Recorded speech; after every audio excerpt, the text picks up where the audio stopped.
Feeling like you're lost, that you've no hope. Feel alone, confused. The level of stress is extremely high. And they take drugs or get drugs to plan stuff out.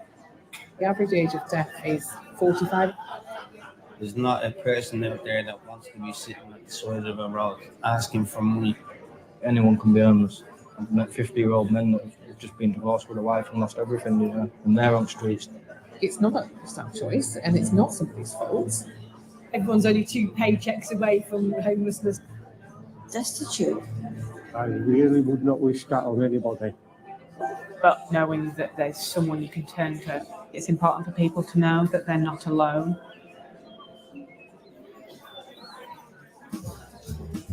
What we do, basically, we support anyone who is homeless, who is vulnerably housed, who has maybe been homeless in the past or are at risk of becoming homeless, and we work to support them to move away from the streets into secure and settled accommodation that can hopefully be kind of their forever home or make steps towards having that.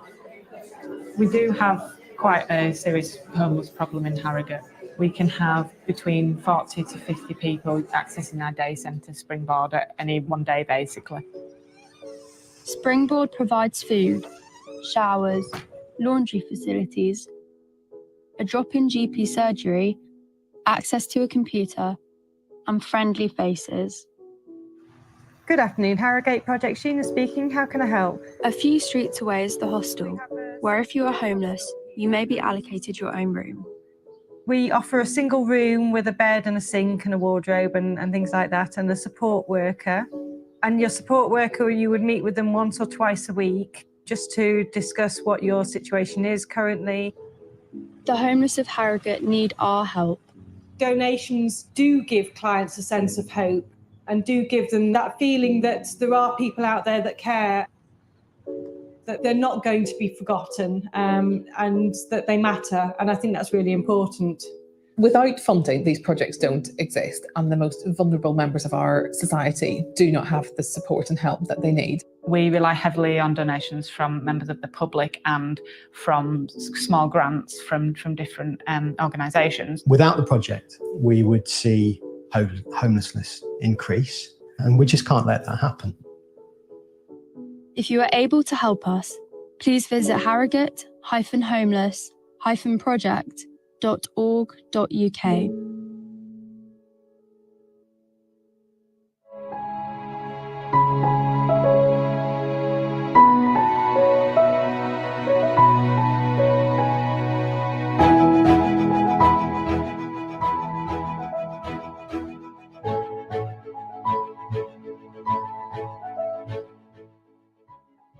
Those of us who've got homes, we can't really imagine how rough it is when you don't know where you're going to sleep that night. You're freezing cold and winter's coming on. That's why places like this wonderful homeless project, they provide not just physical comfort, a roof over your head, but emotional comfort. Safe, you're relaxed. How am I going to live? What am I going to do? Am I going to be moved on? Are people going to be nasty to me?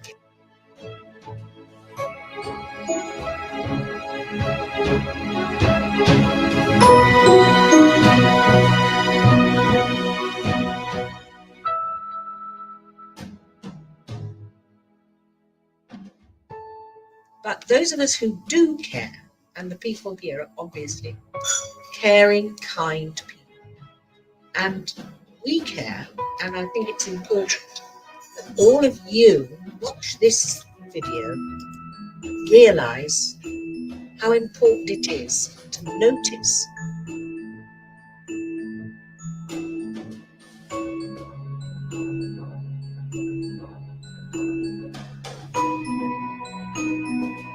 Hello, it's Miriam Margulies and I'm here at Harrogate Homeless Project. I've had an incredible morning this morning, meeting people here at the homeless centre. It needs to be supported. There's people all over the world, and there are people here in Harrogate desperate for help. Accommodation, food, shelter, especially in the winter. Don't just rush by and pretend you haven't seen it. Please support the centre. Support all these people who desperately need some help. A helping hand makes all the difference. Please. And I thank you with all my heart.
Good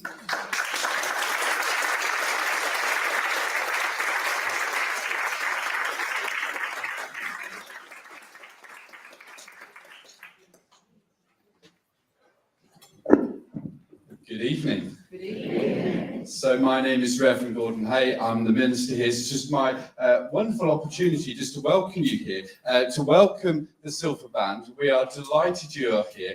It's always wonderful. We're hoping tonight that there'll be no bats joining us, as there was on a previous occasion. But also, this is a wonderful opportunity not to listen to our talented Silver Band and all that amazing music, but an opportunity to think about Harrogate Homeless Project, which you've kindly supported as well. And you've seen those videos that came up. Harrogate Homeless Project is something that birthed out of people in this local area praying and wondering many years ago of what could be done to help people who are homeless. And then from that has come the Harrogate Homeless Project. And they came here a few months ago and they spoke to us, and I was quite surprised because they said two people that they were supporting at this time was a person who's a solicitor and another who's a teacher. And that really surprised me because it's not quite what I was expecting. Harrogate Homeless Project is supporting people who are really struggling in our local communities, and it comes all across the backgrounds. So that's almost me done. The final thing to say is if you do need the toilet, there is the toilet out the back there. The other one is if you go through into the cafe and around the back, you'll find the toilets there. But other than that, I hope you all have a lovely night, and I'll pass over to you, Nick.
Thank you to the Reverend Hay puts up the slide for that march. You can see that it was called the Contester.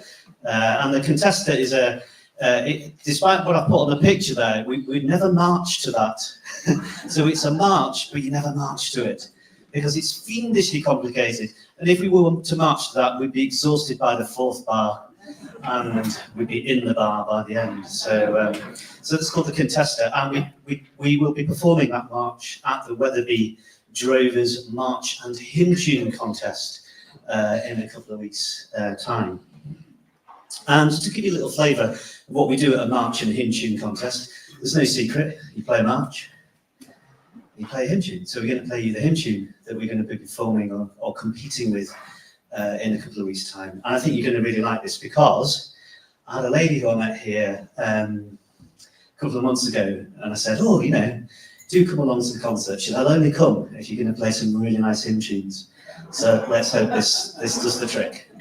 This is a lovely arrangement of Love Unknown, and it's a John Island hymn tune, but it's got a beautiful, delightful melody which features our principal cornet player, who you heard featured in our march just then. She's called India Harvey, and you'll be hearing her in our performance of Love Unknown.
Wasn't that fantastic? Some great solos in there, and it's a beautiful arrangement. And I think when we play it outdoors, which we'll be doing in a couple of weeks' time, it'll really, really sing through the town of Wetherby. And who knows, if you're around in the summer and the weather's like this on a Tuesday night, we sometimes rehearse in the Castle Yard, so you might hear it again there. I think that sounds great in that acoustic.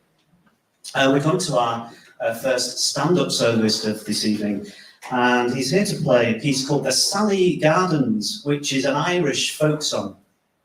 And it's a charming piece of music. It was written by the English composer Benjamin Britten. And Benjamin Britten was inspired by the lyricism of the poem, and he wrote a piece of music based on it. And it was then arranged for brass band by a very famous arranger called Kenneth Downey. Now, I'm not going to attempt the Irish accent, but here's the first verse of the poem. Down by the Sally Gardens, my love and I did meet. She crossed the Sally Gardens with little snow-white feet. She bid me take love easy as the leaves grow on the tree. But I was young and foolish, and with her did not agree.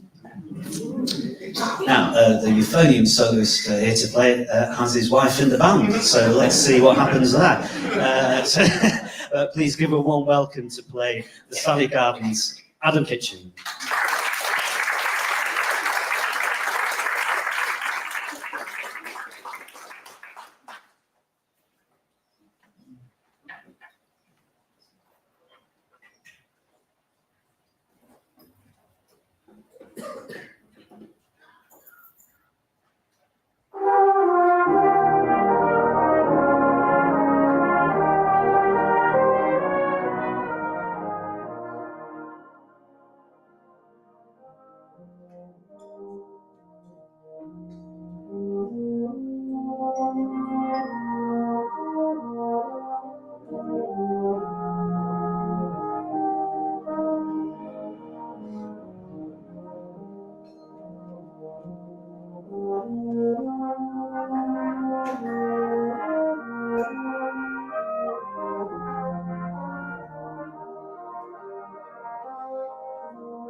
Super playing there from Adam Kitching. Our next soloist, a quick soloist succession here, is a very different piece of music. And I'm delighted that this particular player has come to play this. He's going to play, he's playing a trombone. He's called Toby Owen Hughes, and he's here to perform The Acrobat.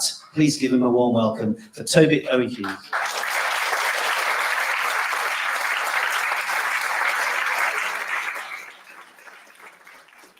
Now, some of you may recognise this piece of music from a TV show. I'll be asking you and quizzing you later as to what the TV show is. If you're under the age of 50, you won't know it.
Well done to Toby there.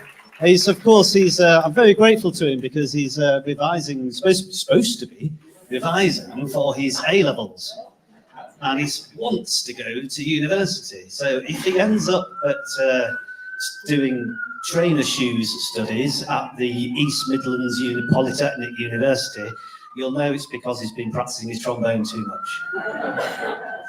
But he's been brilliant for the band. He's been absolutely fantastic. I'm hoping that when he gets to Newcastle University, which is where he's really going, he's going to commute down every Tuesday to stay with the band.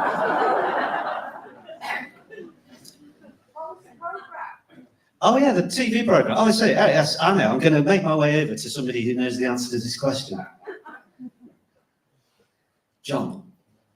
Yeah. Andrew. I'm struggling to find somebody over the age of 50. That's really difficult. It's such a challenge. I found somebody. Johnny Briggs. Johnny Briggs. Johnny Briggs. It was a TV show. I don't know. I didn't have a TV when I was little. Children's TV show called Johnny Briggs. I never heard of it. I didn't watch TV. But yeah, apparently it was, look it up on something called the YouTube and it'll have it. Moving on from kids TV to media of slightly different variety now. One of the good things about being a musical director is sometimes you get to choose pieces of music for us to play in a concert. Now, most of the music I pick is for the audience, so hopefully you like it. Occasionally I get to put a bit in of music that I like, and I'm a huge fan of the film trilogy, The Godfather. And the great thing about the Godfather movies is that the music is absolutely phenomenal. It's fantastically written. It's very stylish. So Nino Roti, when he composed the music, did it hand in glove with Francis Ford Coppola, who was the director. Francis Ford Coppola's father conducted the orchestra that did the soundtrack. Not many parents do that for their kids, do they? I suspect he charged them a fair bit, though. And then members of the Coppola family were actually playing in the orchestra as well. So it's a real family affair, as you might expect for a film like The Godfather. So it's music that is both beautiful and sinister. How does it manage to achieve that at the same time? Let's sort of find out when we're going to perform for you a piece of music called The Godfather Waltz.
Brilliant stuff. Lovely piece of music.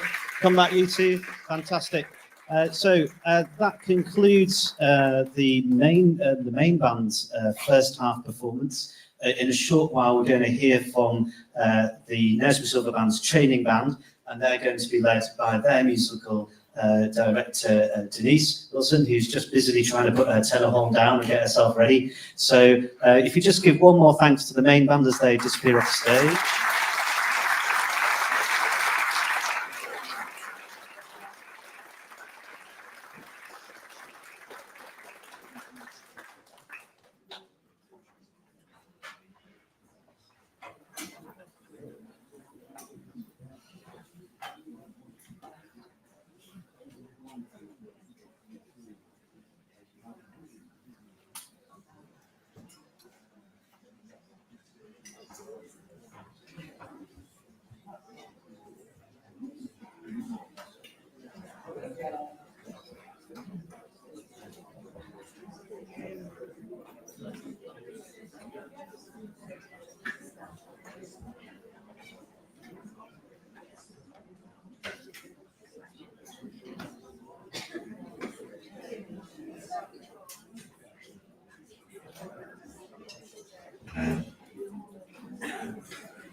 Welcome everybody to KSB Training Band.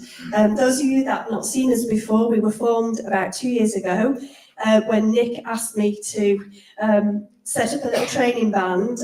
It's going to be a band in its own right, but obviously there are chances for progression to the main band as well. And we've had lots of young people and older people who've come along, some completely new players, some people returning to playing, and lots of youngsters, as you can see. So we're all very excited to play for you tonight. I'm not going to introduce any of our pieces. I'm going to see if we're good enough that you can actually recognise anything. So hopefully you will. There's a nice broad selection, all popular tunes, ranging from sort of overture-like tunes through to pop music, and hopefully you'll sort of tap along with us, sing along with us, and have a jolly good time, and we'll bring you into the interval. Okay, this is the training band that, from Knaresborough Silver Band. Thank you, everybody.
Again, hopefully.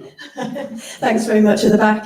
It comes to our AGM sort of once a year, obviously, and this year we have decided to bring in a new trophy.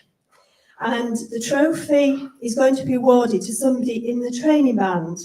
They get to keep it for a whole year. And at the moment, that person doesn't know, I don't think, who it is and who's going to get it.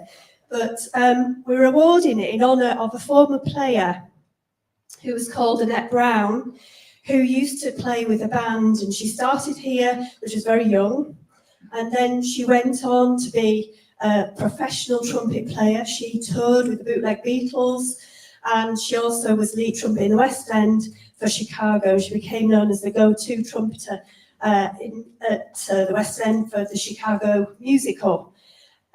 So this trophy is in her name, and we're going to award it for the person we feel has shown great dedication to brass playing, and particularly to the training band, and somebody who I think shows great potential for the future. Now, I've got to caveat this in that just because this person is getting the trophy does not mean that several other people could not have also had it. We have lots of players showing great potential. It's just lovely to have young people choosing to spend their time here, learning music, making new friends, rather than sitting always on gadgets and digital things. So it's just lovely that they choose to come and make music together. So although we've picked one person, I could probably have given it to 2 or 3 people. And if they stick with us long enough, it might well work its way around the band eventually, I'm hoping. So this year we're going to award the trophy to Daniel here on Carlet. Daniel Carlet, come out, Daniel.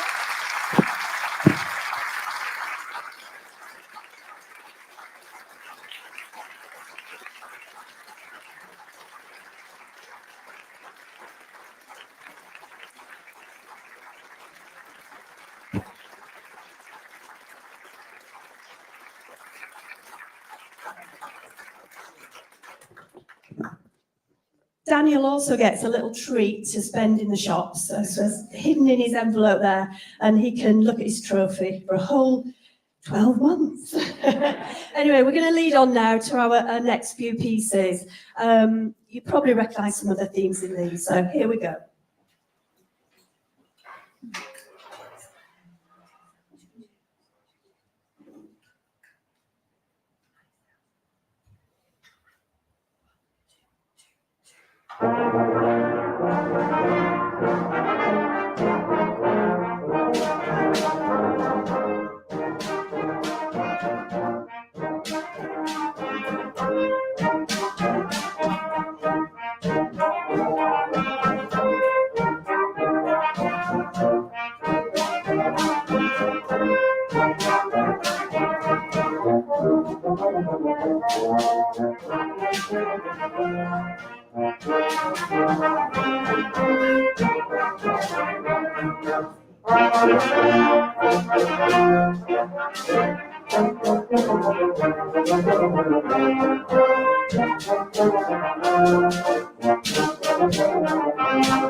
Before our training band play the final piece of music for the first half, it just gives me great pleasure to introduce a very special person today, Nicola Ridgway, who's come from the Harrogate Homeless Project to tell us more about their fantastic work and the things that they do. So please give Nicola a warm welcome.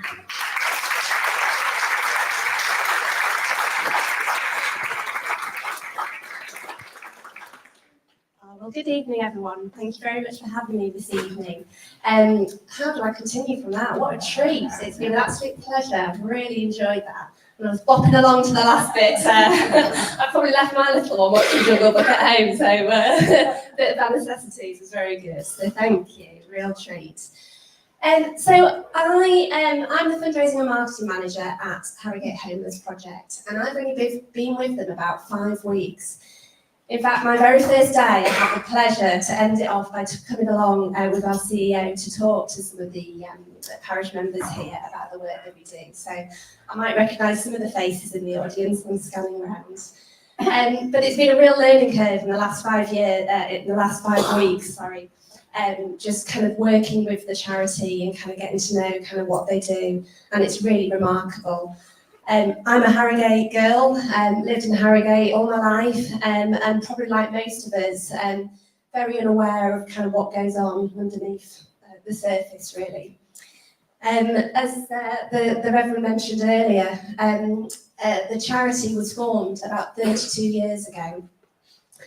And it was part of Churches Together that kind of uncovered the fact that there was a need. There was a number of people sleeping rough in the Valley Gardens, and it was an issue that was just being ignored. With the support from the Salvation Army, a group of very conscientious people kind of worked together tirelessly to start putting on a regular weekly meal for the individuals that were suffering. This went on for some time while they tried to gather some sort of support, and eventually, about 12 months, 18 months later, they managed to get the funds to put together to buy a hostel.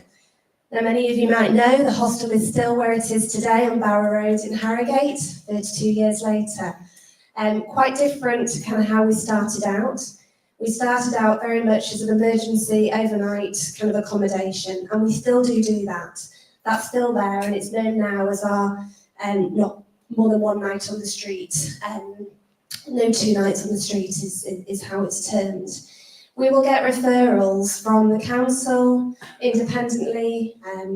We have sometimes people just come and knock on our door. We might get kind of referrals coming from GPs, all matter of ways, where people have found themselves in unforeseen kind of circumstances, really. Again, I think there's a real misconception of kind of homelessness. And that's certainly kind of going to be one of my challenges, to try and bring that to the forefront and kind of get that message across. We have all sorts of individuals that, for whatever reason, have found themselves in this situation. And it's really sad to kind of see people's life kind of crumbling down for kind of circumstances that have just sort of changed in an instant. We have a really moving kind of statement. I think you might have heard it on the video. That basically kind of brings it home that any one of us could be 2 pay slips away from being homeless. You know, that's how much it can change in an instant, really. Some people never even have a chance. Some people are brought up in very difficult situations. Again, we take for granted kind of how fortunate we are sometimes. People from broken homes and all sorts of kind of challenging situations that they might have faced, find themselves in a life that's going to be difficult from the start, really. So we have all sorts of different people, yes, teachers, solicitors, all sorts really that kind of come through our door. Some move through the journey a lot quicker, and some might take that little bit longer. So just to kind of run through, I don't want to take too long because I know we're all quite warm in here, and I'm sure you're all ready for the final piece, and obviously some nice cold drinks as well. But I just wanted to kind of summarise very quickly kind of what the charity offers. So as I said before, we do offer the emergency accommodation. So that's kind of when somehow, some way, people have suddenly found themselves, where am I going to be tonight? That's a kind of 8 p.m. to 8 a.m. service. And we can offer that over a number of evenings, but we do try and get the clients to start engaging with us. If they show that kind of willingness, then we can start moving them along the journey. The next stage then is sort of hostel support, where we kind of work with them, a support worker works with them, and we try to sort of start unravelling kind of what's gone wrong. Obviously, we're not expecting to kind of fix things overnight, but as I say, we kind of see it as a journey. Then we kind of work through, and our end result really is to try and kind of get these individuals to kind of what we call our move-on homes. So we have some move-on flats and 2 houses in Harrogate, shared accommodation, which is kind of the last journey really, to sort of that independent living before they go on and get private tenancy. So we're working all the time with support agencies, with different kind of organisations to try and kind of get that independence back, and to try and work with the individuals to see kind of what kind of happened and what went wrong. Alongside the kind of accommodation side of things, which is the bulk of what we do, we also offer a day service, which again some of you might have seen. It's our Springboard Day service behind Wesley Chapel in Harrogate. Now, this is a kind of no questions asked service, so they don't just have to be clients of the hostel. Anyone can come in and access support. We run 5 days a week, Monday to Friday, where people can come in and get a 3-course meal. They can have a shower, they can visit the GP and they can access some of our many other services, support agencies.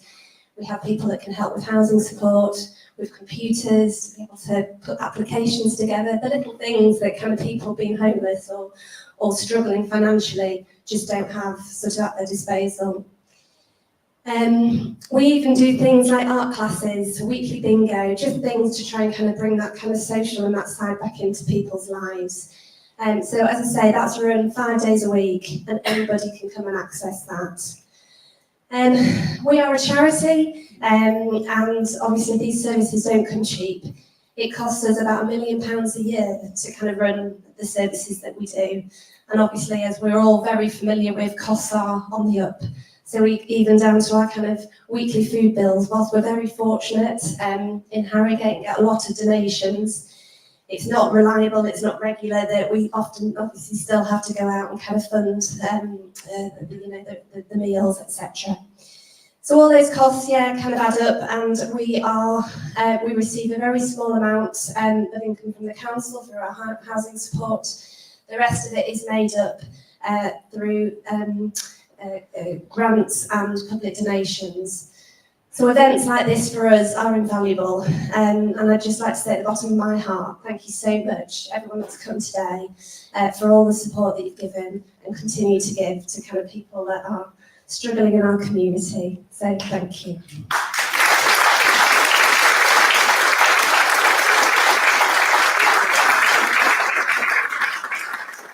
Thank you very much, Nicola. So we're going to conclude with our final. Are we allowed to tell them what this one is? Yes.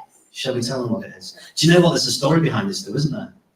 Because this, the piece we're going to play you, as the star of the film, which this piece features in, appeared in Knaresborough, didn't he? Yes. Yesterday, Piers Brosnan was in town. Wow.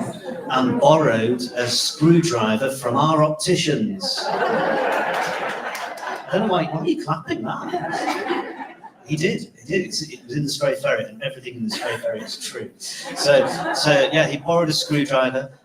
He had a selfie with a few people, and Denise's daughter, Danny, saw him as she was coming out of Wetherspoons.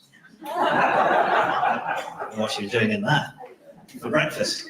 So Piers Brosnan was in Knaresborough. I think he's doing some filming around here. And of course, he featured in the Bond films. We're not going to play the Bond film. We're going to play Mamma Mia because he was in that.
Those of us who've got homes, we can't really imagine how rough it is when you don't know where you're going to sleep.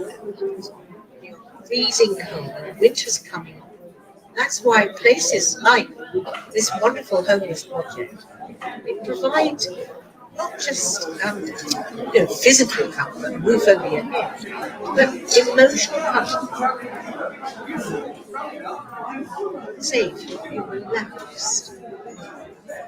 How am I going to live? What am I going to do? Am I going to be ripped off? People are going to be nasty to me.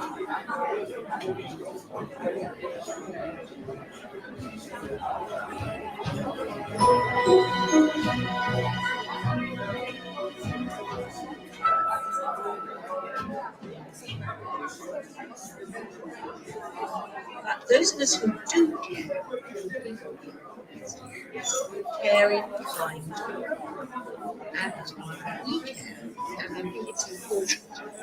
All of you, this video, realise how important it is to notice.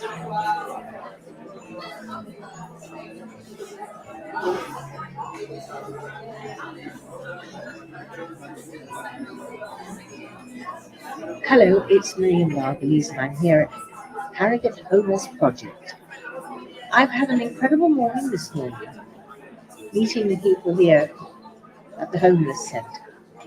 It needs to be supported. There's people all over the world, and there are people here in Harrogate desperate for help. Accommodation, food, shelter, especially in the winter. Don't just rush by and pretend you haven't seen me. Please, support the centre.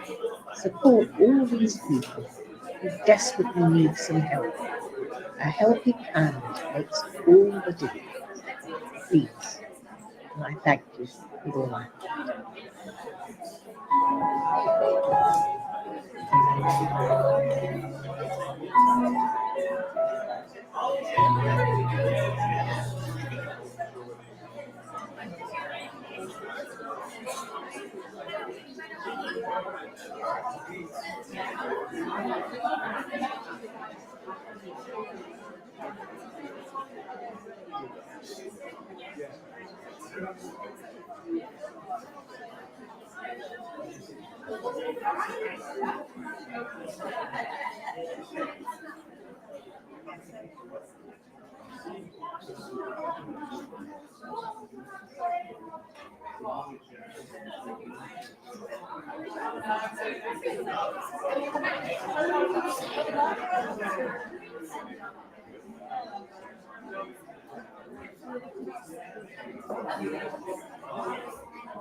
The big concrete manor is not only the cover, it's surrounding the concrete, isn't it?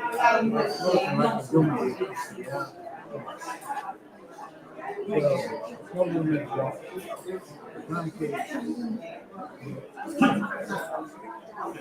and most of everything that's happening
A bit nicer in here now.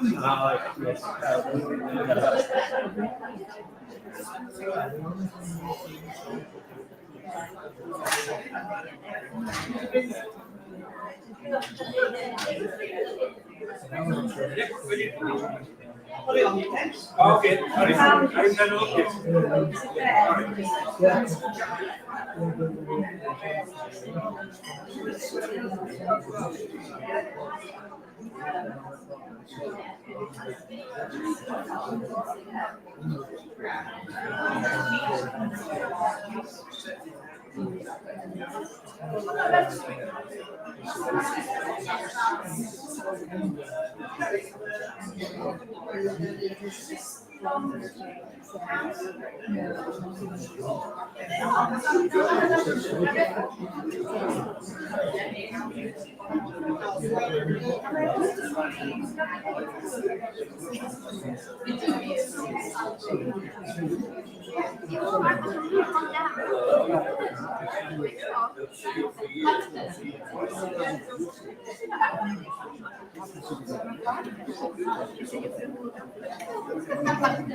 Thank you very much, ladies and gentlemen. I hope you enjoyed your biscuits and tea and cold drinks. And can we just express our thanks to everybody who's helped with the refreshments. Hopefully they can hear you. Round of applause.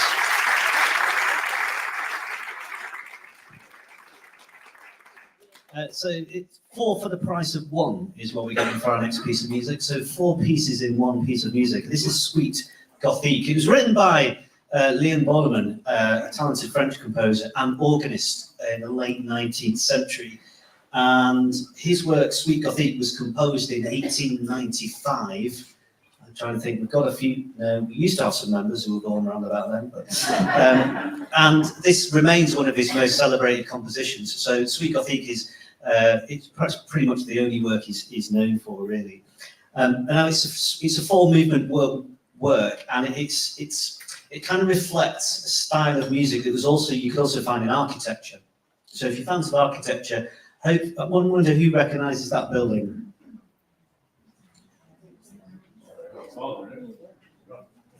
Bradford Town Hall, yeah, classic. It's Bradford Town Hall, or City Hall. Bradford City Hall, the Royal Hall in Harrogate, Leeds City Hall, all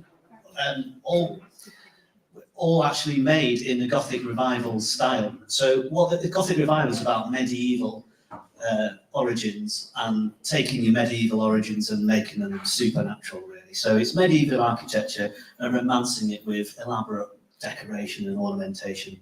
And that was matched by the music. So it wasn't just the Gothic Revival architects, there were Gothic Revival composers as well. And they were taking medieval music and making it even more ornate, and even more grand. And that's what we hear. So this is Sweet Gothic, and you'll hear 4 movements. And it begins with the introduction, which is quite stately and majestic. And it sets quite a reverent tone. And you can imagine it being performed in a large cathedral. And then following that is the Minuet Gothique, which is a bit like a waltz. It's a kind of a graceful dance. The third movement is a prayer. It's quite serene, it's prayerful, it's contemplative, it's a bit like a hymn tune. See, it's already a hymn tune, isn't it? And then the final movement is called the Toccata, which is a very fast piece. It's probably the most famous piece in the whole series of pieces here. And it's quite energetic with powerful rhythms. And it's supposed to show off the technical prowess of the band. It's supposed to.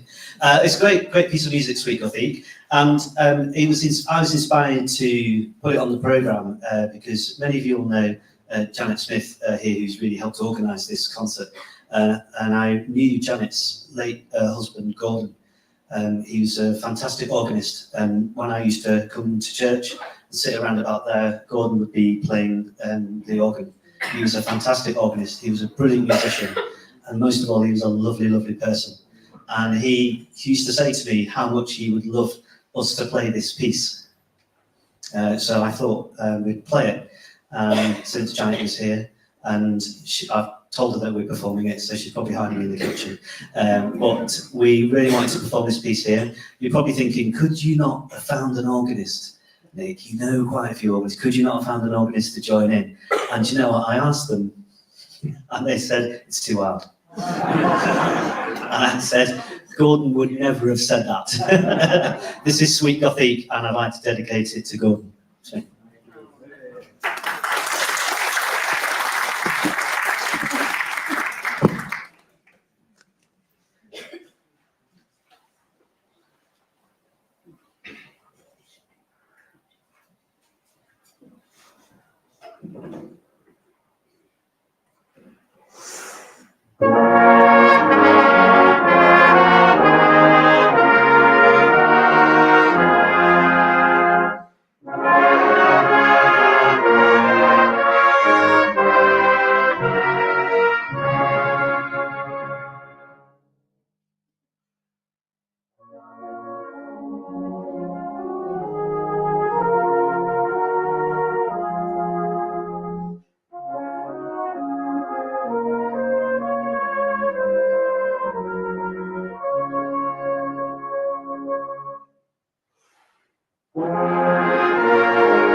So you can imagine that playing on a massive church organ in a big cathedral. That's the kind of impact that piece has. I think Gordon would have really liked that. So that was in memory of him.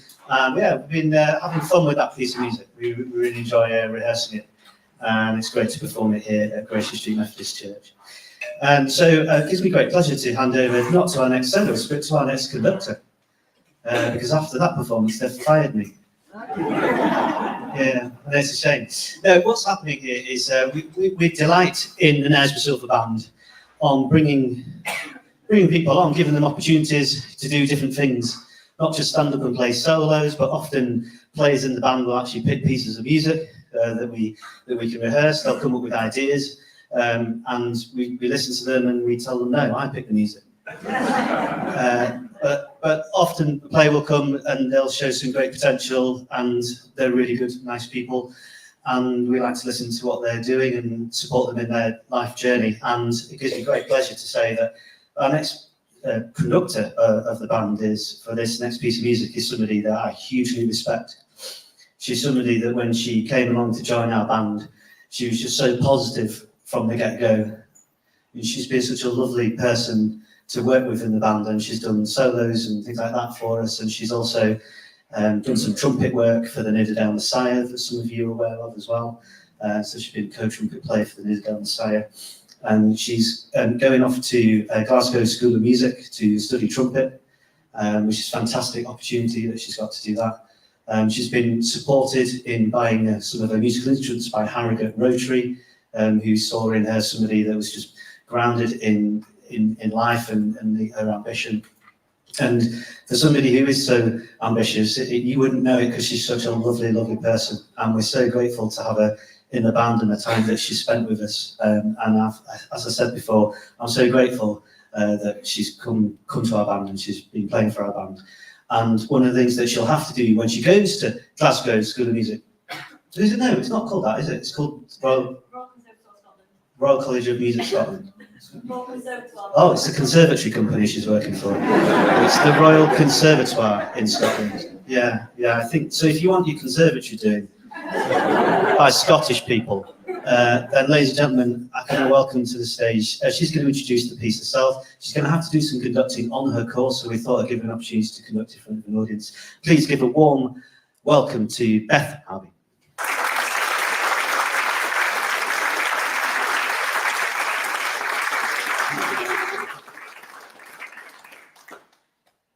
Hello, everyone. Thank you to Nick for that introduction. So I've been working on this piece with the band for the last few weeks, and it has been a pleasure. Thank you, band. And I picked this piece to work on with the band because it's one of my favourite pieces. I grew up playing it, and it's definitely become a staple in the brass band repertoire. It's a fun piece. It's slightly jazzy in places, and I hope you enjoy. It's called Sweet Gingerbread Man. Sorry, I forgot that bit.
Thank you, Beth. Well done.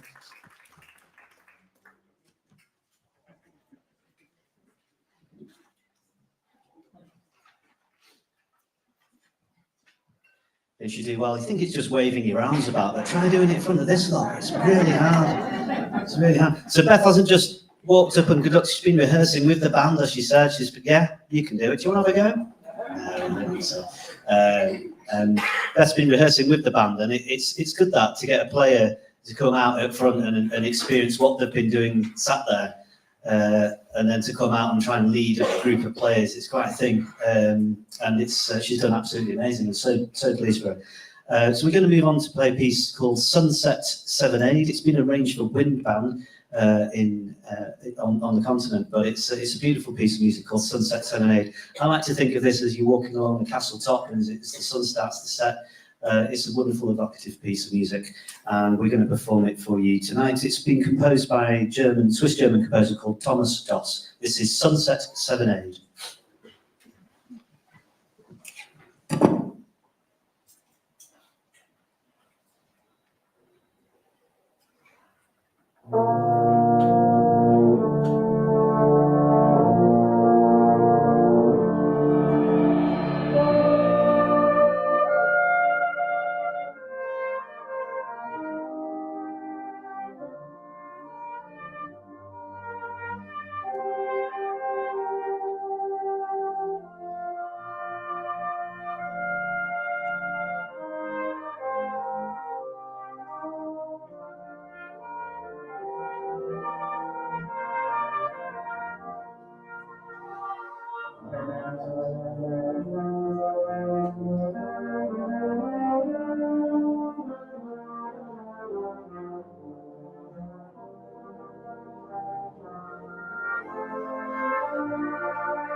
So we like to form music that you're familiar with as well.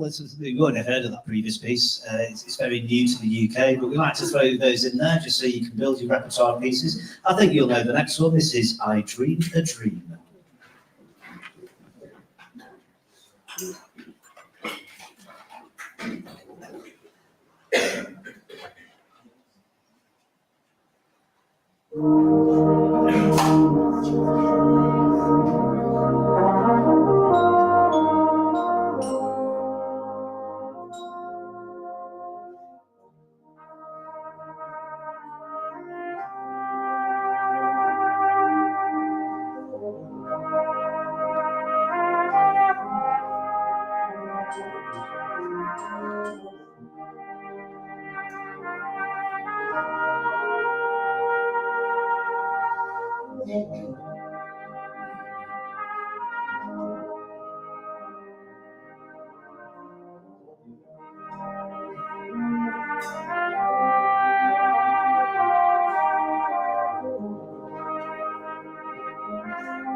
So you can't come to Gracious Street Methodist Church and have a brass band without hearing what I would call a traditional Methodist banner of a hymn tune.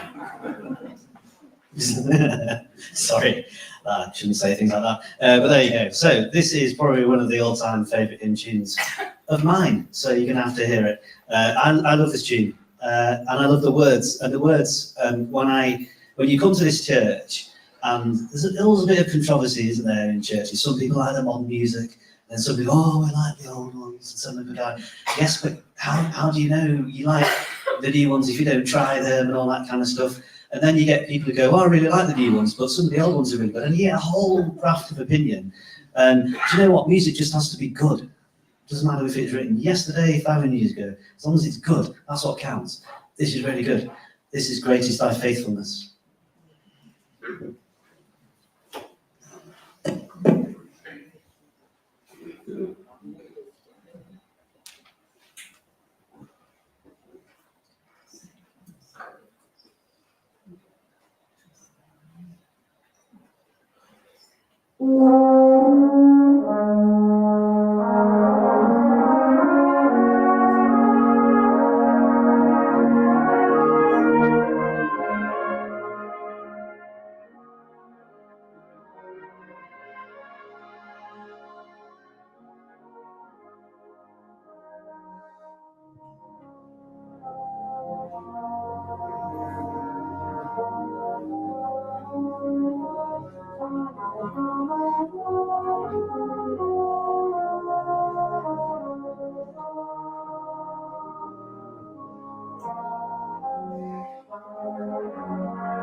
Very much. Thank you very much. Great is Thy Faithfulness. Do enjoy singing that in this church.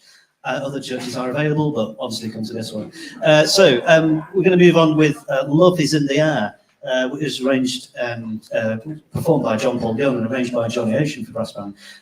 It's a bit of a strange one, this, because we very occasionally get requests from people on the intergalactic high superweb and something called the Facebook. And this is one that came through on the Facebook, but it came from somebody who we did a wedding for them a number of years ago, and they requested this piece for their wedding. And it's quite a sad story in many ways.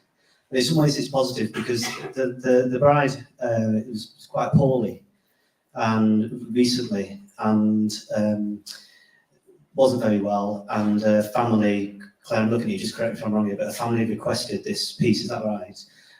As she was very, very poorly, severely ill, actually.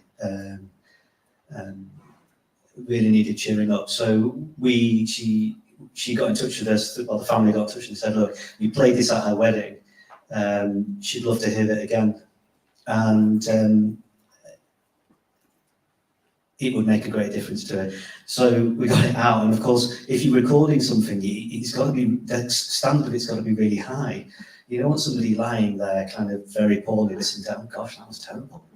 Some real mistakes there. So you have to really work at it and really, really get it right. And then when you record it, recordings are really, really hard to do for a brass band. It's incredibly stressful and very, very difficult to do. Because if you just play one wrong note, everybody has to go back to the beginning. Everybody. And the more you play, the more tired you get, and the more tired you get, the more mistakes you make, and then suddenly it's becoming quite torturous. But anyway, upbeat title, Love is in the Air. We recorded it, it was great, and she enjoyed it. So we hope you enjoy this too. Love is in the Air.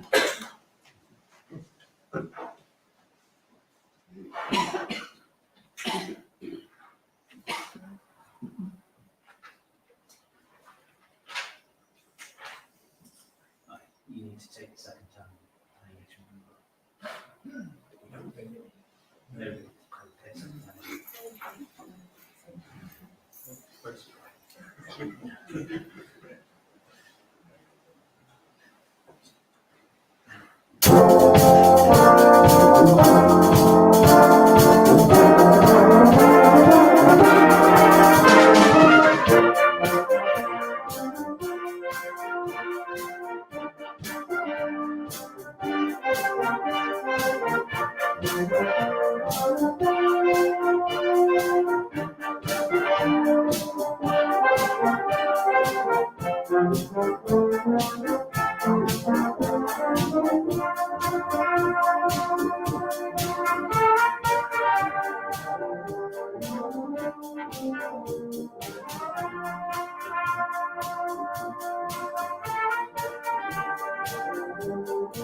Thank you very much. That was our final piece of the night. We've really, really enjoyed playing for you. We enjoyed performing for you. Just so you know, thank you so much for all of the given money for this such an important cause. And I'd just like to take a special thanks to the Baker's Dozen. Okay, the Baker's Dozen are actually, you can sit down. The Baker's Dozen are a fantastic home group here at Gracie Street. Well, not here because it's in their homes, but it's people from Gracie Street who go to somebody's home, not a random person's home, somebody in the group's home. I'm not explaining this very well. Anyway, it's a house group. It's a house group, and it's a brilliant house group because it's faith in action. So it's not just about, it is everything about their faith. And part of their faith, they took a great interest in the Harrogate Homeless Project. And as part of taking an interest in the project, and they knew people who set it up, and they thought, we want to do something, we want to raise money for people. And do you know what you've done tonight? You haven't just given money to a charity. You don't just give money to a charity. What you've done is you've invested in people. People like us. You've invested in them. You've shown them that there is hope. You've shown them that people can help each other and make a difference. That's what you've done tonight. It's not just about giving money to an organisation. You've invested in people. You've invested in the people around you. And somebody said to me the other week when we were setting this concert up, I didn't think there was a homeless problem in the Harrogate area because you don't see people in the streets. Well, the reason you don't see people in the streets is because of the Harrogate Homeless Project, because they sort people out, right? And that's what you've done today. You've invested in people, and I want to say thank you for me personally for doing that. Thank you very much. Christine.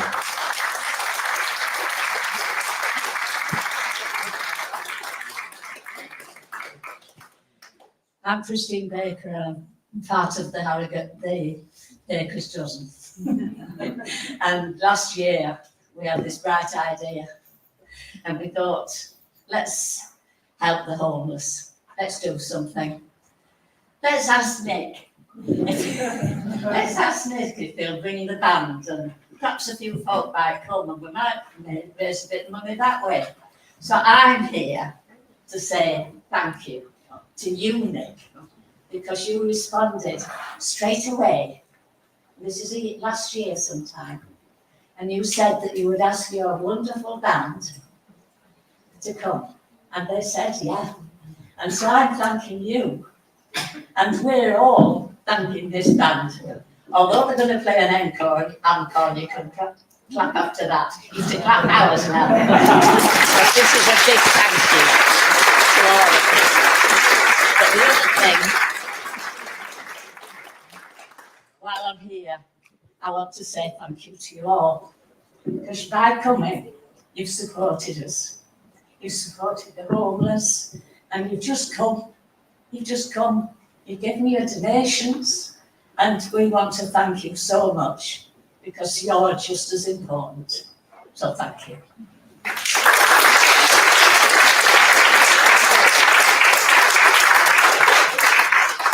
So we gave the training band gave a special award to Daniel earlier, and that award was in the name of Annette Brown, who gave amazing performances in the Western musical Chicago. So we're going to play a little something from Chicago. This is And All That Jazz.